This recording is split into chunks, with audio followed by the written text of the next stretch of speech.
Everywhere is boiling right now in Nigeria. A lot of things is going on right now, and if TINUBU do what is intended to do now, things will scatter in Nigeria. Revolution will surely take place. The revolution that they've been avoiding in time past, it will surely come overnight, because Channels Television in Abuja invited Peter Obi's daughter alongside with a presidential candidate, and they got there and they said the way the thing is, they call a spade, and they attend to every question that was asked and all of that. But at the end of the day, they said they disrespect TINUBU. APC people said that these people disrespect Bola Ahmed Tinubu. They said the daughter of Peter Obi disrespect TINUBU. Look at what they want to do to the daughter of Peter Obi now. Look at what is going on. If they should start this thing, they won't be able to end it. Look at what they are intending to do to these people now. I would like us to stay connected to the end of this video, because I will be showing you the video. Look at what these people are trying to do. And Peter Obi is not in Nigeria right now. He's in Ivory Coast. He's in Cote d'Ivoire, where he went to watch Nigeria football match and also with Angola. Obi is not in Nigeria right now, and they intended to do this. Obedient will not agree. They won't agree for anybody. If you can share this video, ensure you share to different social media platforms. Let it go viral. And if you can share it, just like it as a watching it, so that YouTube will recommend it, so that it will get to the last person. Everybody, even outside Nigeria, will get to know what these evil people are trying to do. Just stay connected, obedient. You will see the video. I'm coming back again. Welcome you back to LAJUPOG TV. I don't have bad news for you today. The home of religious gossip. But you should leave your fight for Mohammed. What is happening in the Christendom? Join now to make sense with LAJUPOG.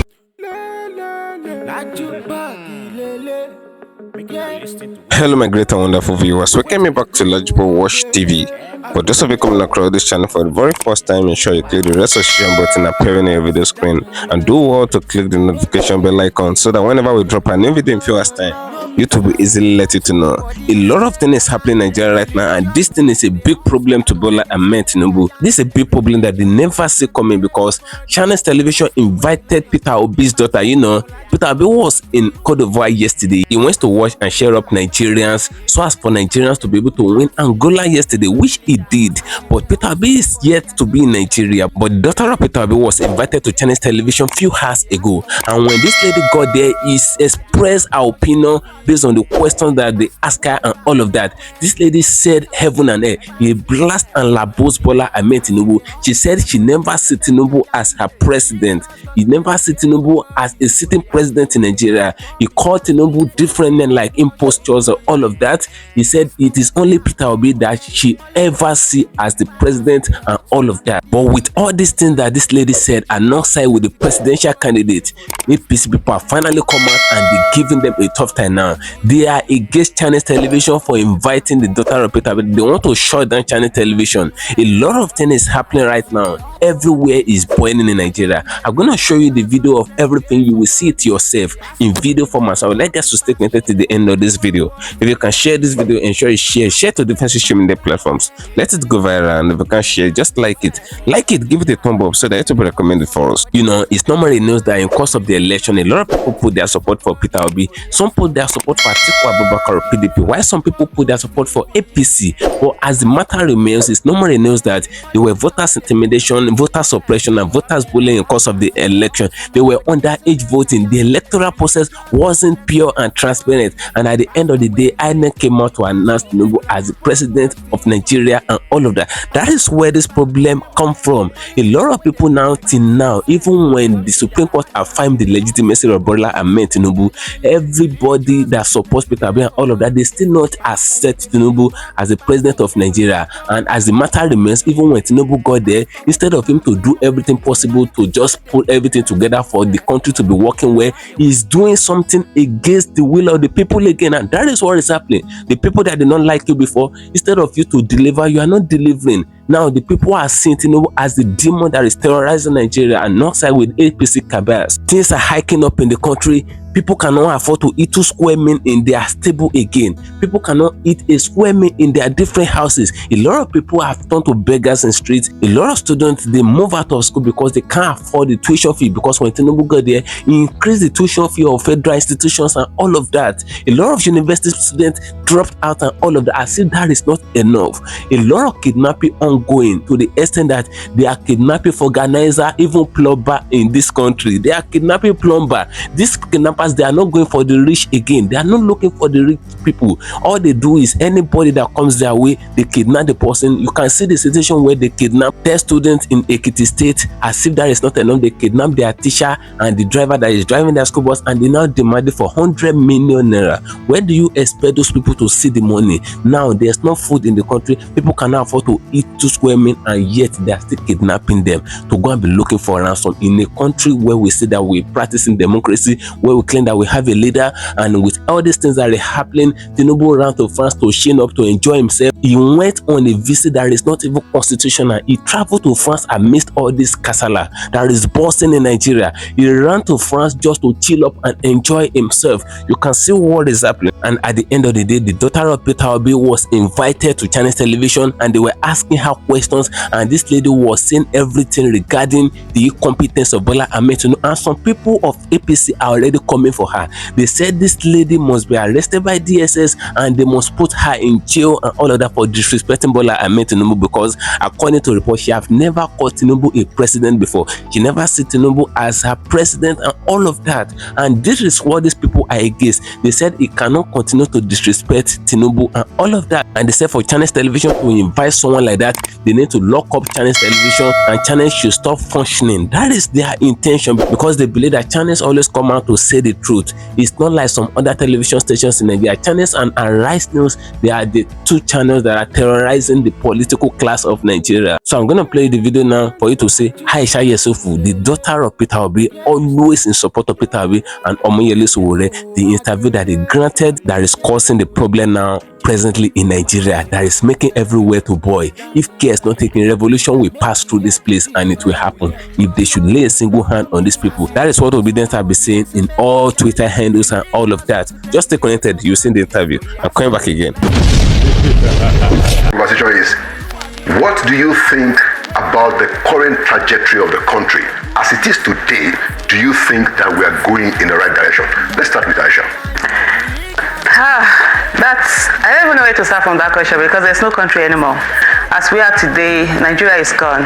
What we have is a carcass, and life is short and brutish, and everyone, we're all on edge. We are the victimhood that a lot of people refuse to see coming to us. We are all there. And unfortunately, we do not have a president. We have someone who rigged his way into office, an illegitimate president, and who doesn't care. And of course, anyone who is ready to do anything, snatch it, run with it, and all of that to get into office, they don't care about the people. They don't care. There's no empathy. And that's what we're seeing today. And Nigeria has gotten into a place where you're not even sure that you're going to see the next day, because you might be a victim, might be taken away even from inside your own house. And that's where Nigeria is right now. Okay, so as an opening statement, yeah, sure. Well, you asked about trajectory, and if we are going in the right direction, I say we are not going in any direction. That's the biggest problem. You can only tell about direction if there is, from a geographical point of view, there's any kind of movement. Here you see a lot of motion, there is no movement. And if there's any movement at all, it's a movement that is going backwards. And Nigerians, or Nigeria, is paying heavily for both their decisions and their indecisions. Their decisions in deciding, for those who decided on this trajectory, and the indecision of those who did nothing. And that's why you cannot say, and I agree with Aisha, that you have a country today. We've never had a nation. I've argued this all the time, that Nigeria was never a nation. It was a transaction from the beginning. And that next step is what we haven't been able to make, because we never also have had the kind of leaders that are visionary, that are capable of driving you in the right direction since I have been a Nigerian, which is 1971.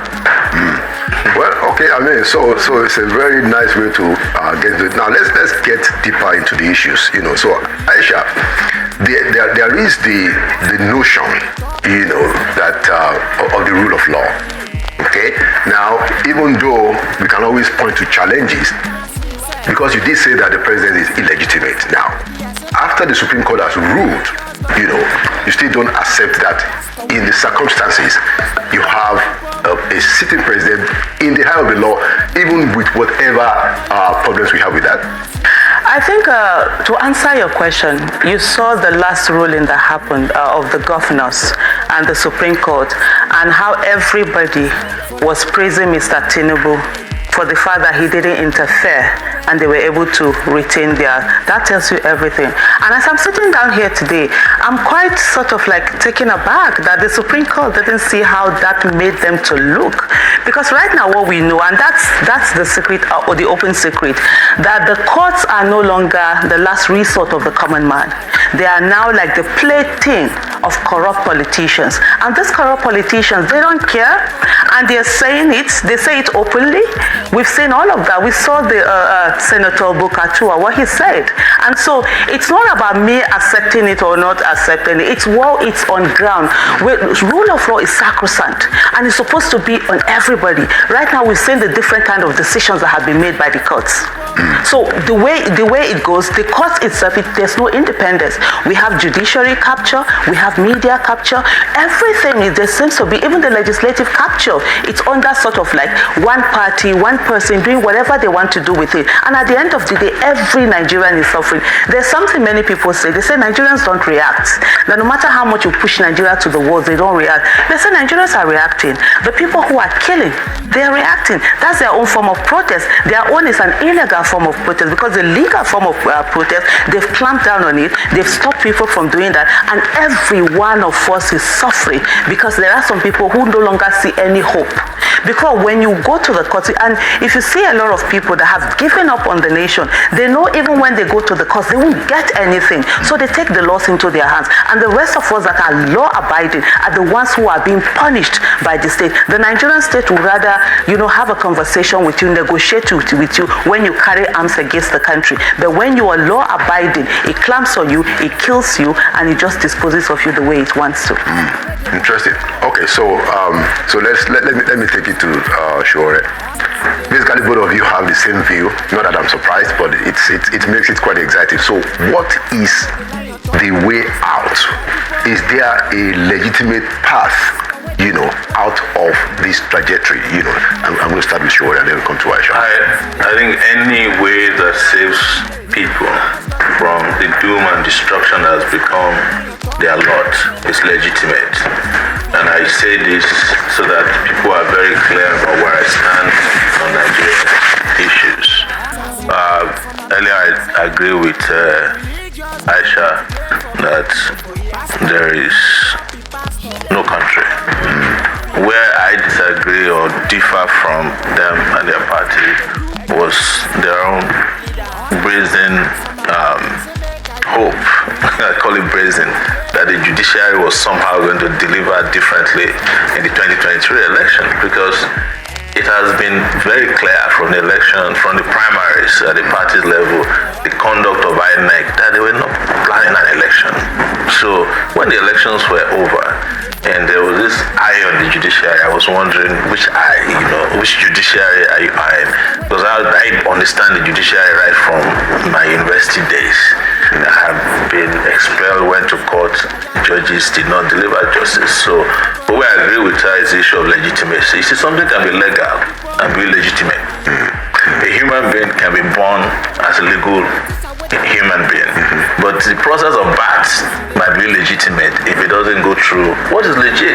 So I agree with her that, and you have a right to reject a system or a precedent that did not come legitimately, as it's been decided by, or ought to have been decided by the rule of law. But we're not dealing with a country that respects any laws. The laws here are like cobwebs. They are only meant for ants. And, the elephants walk past them without even knowing them. So it's a country that is created for two categories of citizens. And that is why I have always advocated, and I'm never afraid to say that something massive, something urgent, and something revolutionary must happen in Nigeria for us to change course. This course will continue, they have already rigged even the next election.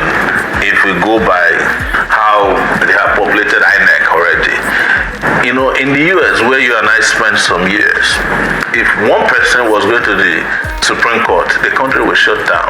There will be conversations. They'll go and look at where he was standing when he was in primary one. If he was backing the flag or he was in front of it, if he plucked somebody's coconut, if he took somebody's eraser. Here in this country, there were over 11 Supreme Court judges that were just smuggled into the Supreme Court, and nobody talked about it. In fact, the media did not talk about it. The public are not aware. Nobody knows who these new judges are. Nobody did any background checks on them. So, in 4 years, we're going to have election. The person who anointed those Supreme Court judges, 11 of them, as we speak, controls what you will call justice. And this is not going to change except the citizens said no, enough is enough. We are not taking this any longer. And that is why I advocate for a revolution. Not a violent one, because I don't believe in violence. But it is up to those who are hurting to decide how they want to fight this. Okay, interesting point. So as I bring it back to Aisha, you supported the Labour Party presidential candidate, which suggests to me that you probably have the belief that we can change it through getting some people in government. Is that your own approach to try to fix the trajectory that you think is not right? Yeah, so for me, absolutely. Political activism is very important. Staying out of politics and saying that, by the way, I'm not a member of the Labour Party. I say a lot of people make that assumption. I'm a supporter because I believe in candidacy more than I do of party. If you have people that can do the work. As much as activism and politics, the end result is supposed to be for the greater good of the people. Where those who are on the side of advocating, like this is the problem, then those who are in the political side who get into office, who get elected, fix the problem. So it's that, demand and supply side of governance that Dr. Obiel Zokwesili would always talk about. And so for me, it's very important for people to begin to participate. We have to participate in that politics, as flawed as it is. Yes, I totally agree that the capture of judiciary didn't start today. I mean, we saw in 2015 when the Supreme Court said that the card reader was not admissible in the law, and that sort of like changed the course of all the the electoral reform that was done at that time. So we've seen a lot of things that have gone on, but we must still continue to take on the system. One of the things that we don't take into cognizance is the fact that the first set of dictators that many Nigerians, or if not all Nigerians met, were actually from the home, were parents. We're brought up in a society where, as a younger person, you can't speak up. You don't speak up to your parents. You don't challenge them. You don't ask them why did they do this. You be called disrespectful. You be called a stubborn child. For those of us that did as kids, we got a lot of beating. So, and then people went on. Teachers also continued the suppression, and people became adults, and they simply replaced their parents' teachers with government. So some people feel that, you can't challenge government, you can't do that. So it's going to take a long time. It's a mindset thing that will happen. But the thing is that it's inevitable. Like SOWORE said, of course, the bloody revolution is always the best. A bloody revolution doesn't take anyone anywhere. You either have and it's inevitable. We either have a bloodless revolution or a bloody revolution. The 2023 election was actually a bloodless revolution where people who hitherto had never bothered about politics, were never interested. They didn't think it was, they didn't see the relationship between governance and their lives, decided that they were going to be part of that political process, and they were part of it. And at the end of the day, the process was not allowed to go through. The end result is not what matters. It's the process that matters.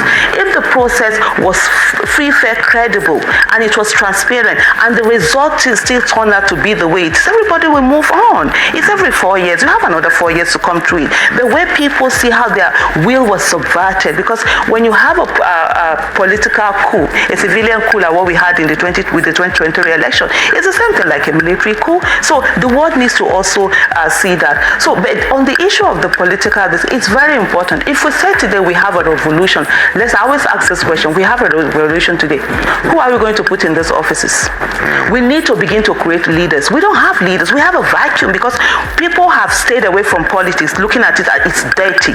Let's not do it. So we just have people get money or one thing or the other. The next thing they run for office, they get in there without any preparation. Let's go back to SOWORE on the same point. So SOWORE, I mean, you've been the presidential candidate of a political party. That means you also succumb to the idea that partisan politics can help fix the. So, in that wise, how do you intend, as a politician, how do you intend to use your party to change this? So I wanted to make it clear that when revolutions happen, people make them happen, and you call for it. Every country that's had a revolution, there were people who were working towards it. That's what is in history. It is what triggers it that I may not have a date, she may not know the date. It's very interesting that after the 2023 election, most of the people who said revolution was a bad idea were calling for revolution. They are still calling for it. Some of them were calling for a coup plot. Yes, because of the election. I also want to correct the impression that, 2023, in my view, actually didn't have. It has enthusiasm but low participation. In the history of the country, number of voters in 2023 were probably some of the lowest. If you look at the number of registered voters compared to the number of people that went out to vote. Maybe there were more new Yes, voters. yes. But as long as you keep putting, or these guys keep imposing themselves on the system, those potentials will never rise to the surface. Because what we had earlier on before, politicians used to, register multiple. One person will have like 40-something cards, 100 cards, because they use it to how do I put it, to just inflate their numbers. But now it's not, and then we are having an issue, and that issue also comes to us in the fact that when we want to recall lawmakers, the law says you must 50%. Meanwhile, it's not 50% that send the person to either the National Assembly or the State House of Assembly. So there are a lot of things that we need to fix, and unfortunately for us, the one legislative arm of government that is the bedrock of democracy in Nigeria, that is supposed to be more powerful than the executive, has actually found itself to be less powerful because the executive have money and they use it to just tie them, or there's a capture of it all. So we need to have all of these systemic changes going on. While we're waiting for that revolution to happen, let's also have a political revolution like he has done by running for office. Let's continue to have that and get more people in there. We are already there. Yeah, but I'm saying So, that. Are you saying that those things cannot be fixed? We can identify the problem. Who's going to fix it? By the people coming out, organizing themselves, making demands for specific reforms. They can't make demands to people who are deaf. These guys are tone deaf, and they believe in their own impunity. They have the police, the army, who are ready to kill you if you make these demands. If you make peaceful demands, they'll kill you.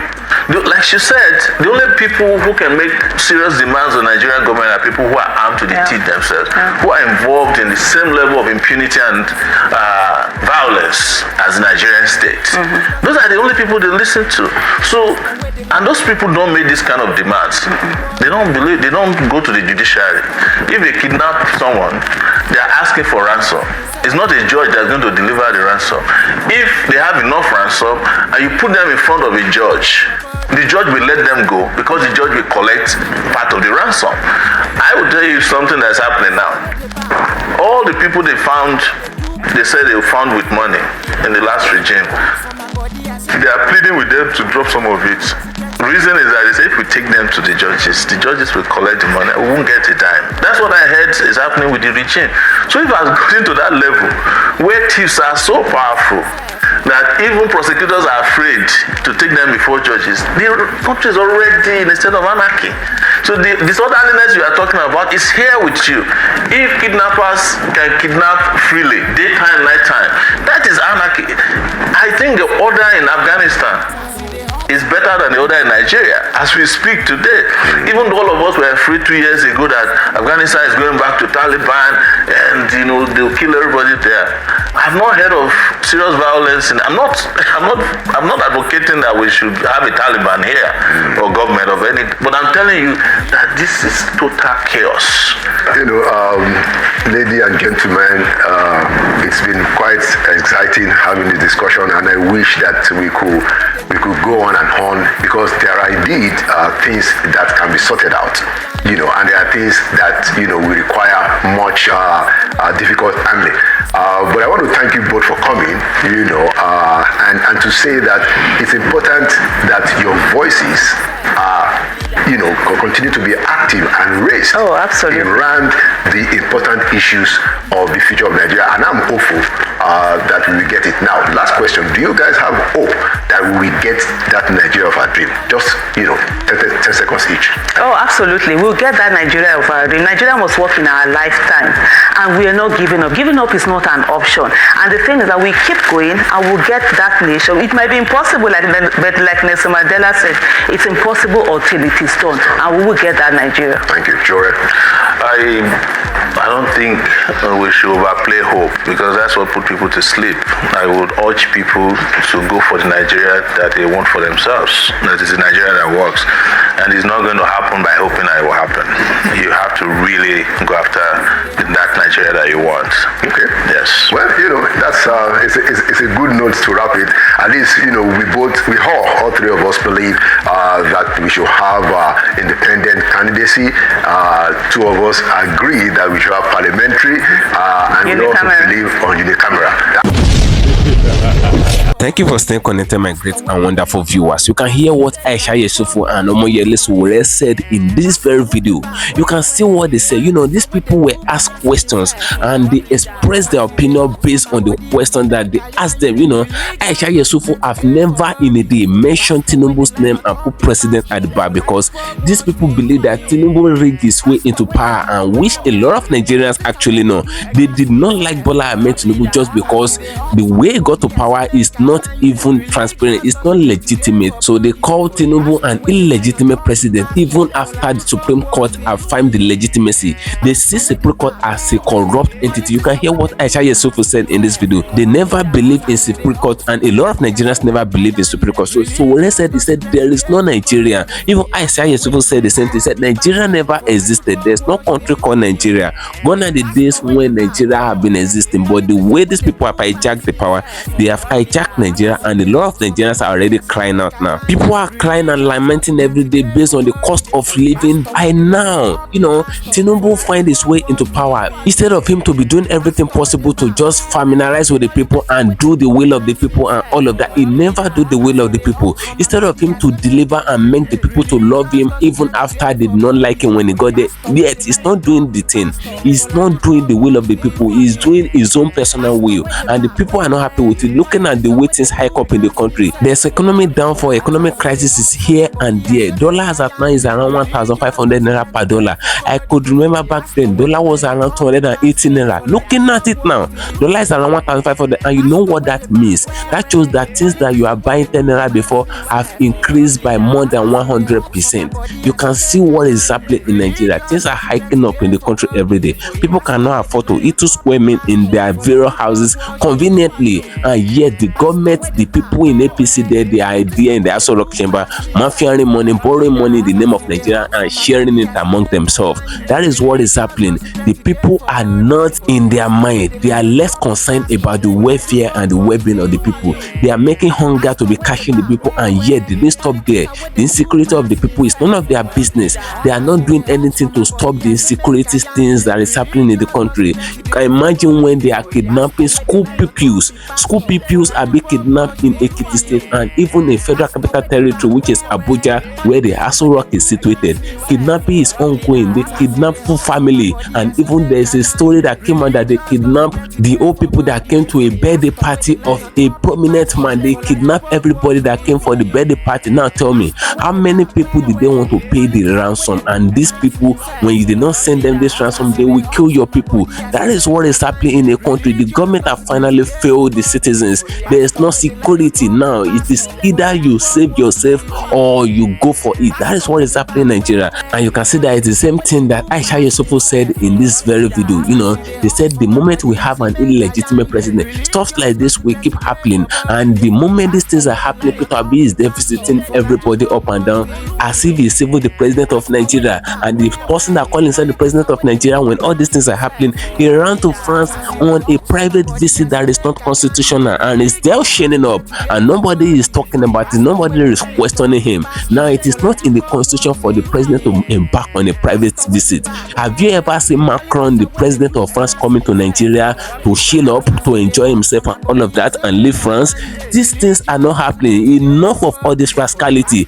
It is right time that Nigerian government come to their common sense. Enough of all this embarrassment in international communities, where they will go to another man's country and they will sit down under a city president that don't even recognize them. Looking at what is happening now, Nigeria is not ready for a change. Looking at what SOWORE said, he said it is until revolution take place, that is when things will be better in Nigeria. It is until they kick off all these people in the Aso Rock chamber, that's when Nigeria will come back to a normality. Because as far as this question is concerned, every citizen of Nigeria, they are not actually enjoying any fundamental human right. I don't mean that in some other countries you will enjoy what a citizen is ought to enjoy. If you should look at the history of the United States of America, a lot of people that go to US, they always try to have the citizenship of United States just because of the benefit that is attached. A lot of people want to enjoy the benefit of a country that have a grown-up economy, whereas Nigeria economy is going down drastically. You can imagine Nigeria call itself giant of Africa, but Nigeria is not gianting anything.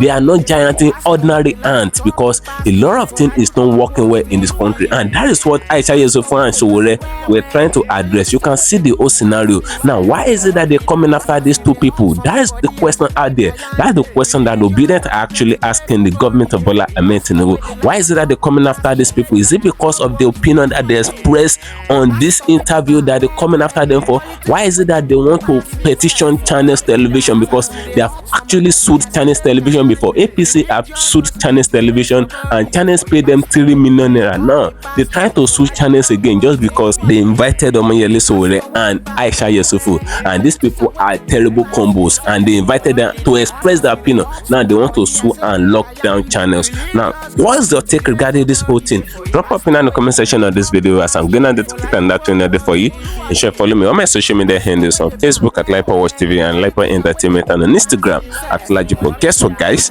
See you in my next video. Bye. I see the hot for my body, I say make I yarn you. Religious gossip plenty day for body. Pastor with the line on top, be pastor. For LAJUPOG Watch TV. Pastor with the back, where politician with the do pass himself. Corrupt leader, why you with the for church? All as LAJUPOG.